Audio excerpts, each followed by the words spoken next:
Hey, welcome back to.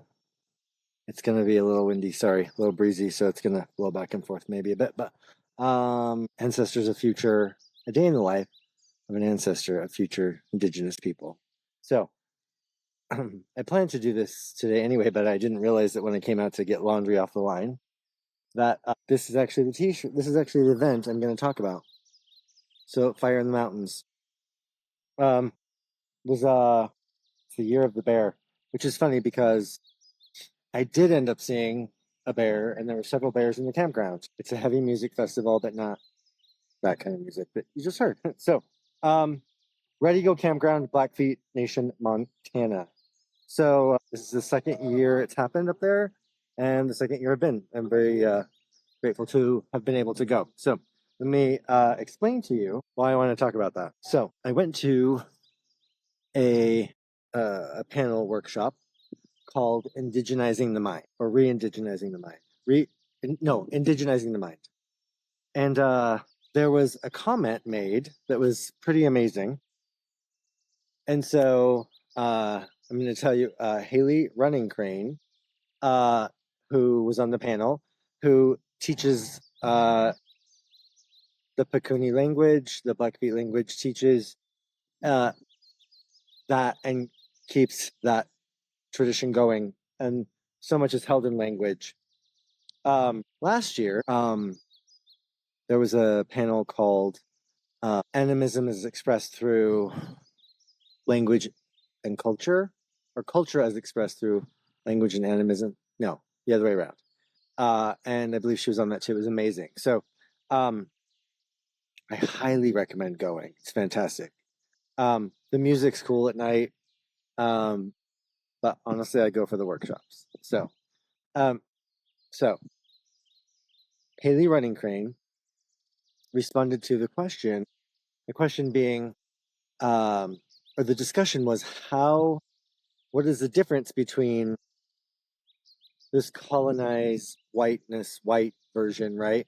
Not necessarily meaning all white people, but we know now that we're just calling this whiteness, no matter what color you are, that mindset, that lack of culture, and that mentality. So what's the difference between what we may see as abundance and what does that look like kind of from an indigenous point of view? And it was the most brilliant thing I've heard in a very long time. Haley Running Crane said this: abundance means I have enough to share. Not that I have more than I need and I'm going to keep it and hoard it, but that I have what I need and I have extra and I'm able to share that.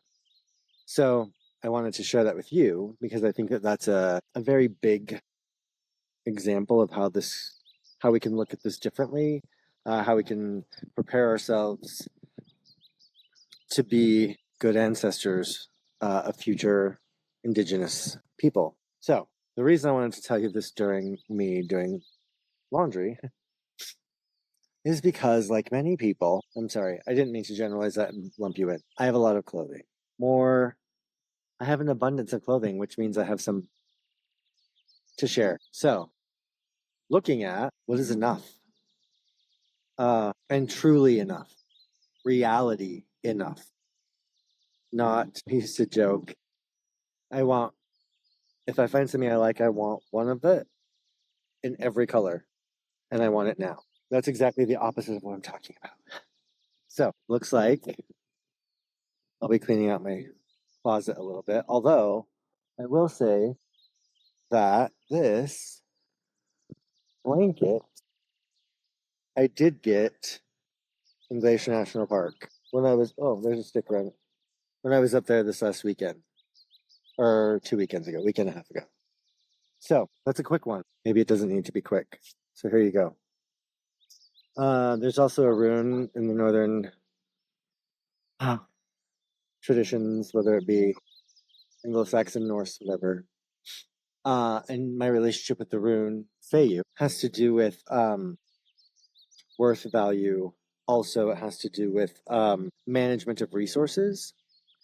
And so one of my mentors many years ago brought up the fact that a really good example of this being kind of out of whack for us in my current culture of America, Western society, is exemplified by the abundance and the ever growing business of storage units. We just had a giant one open in the town north of me. Excuse me for my allergies. It's a big, big business. We put things in a storage unit. Shit, we put things in a storage box, put it in the house.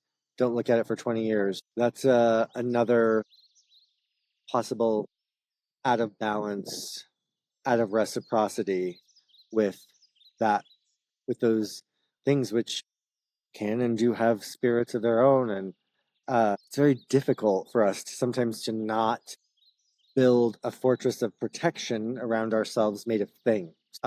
Just to my side over here, I'm trying to build naturally 3 small walls made of old wood, old brush, cardboard, to be able to create some wind barrier, some shade barrier as well, so that I can have microclimates to grow plants or food, right? So that kind of fortress is okay.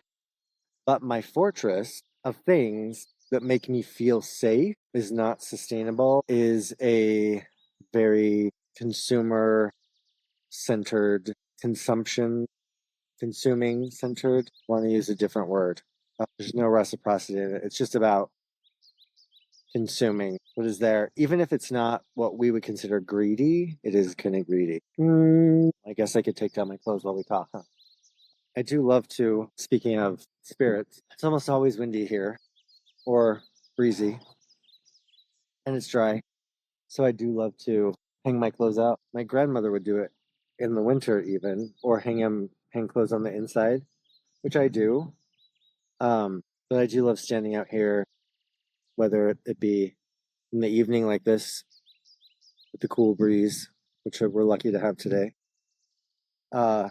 or whether it be first thing in the morning when the sun is kind of blinding me from the east as I try and hang the clothes. But right now, I'm getting a visit from the north wind.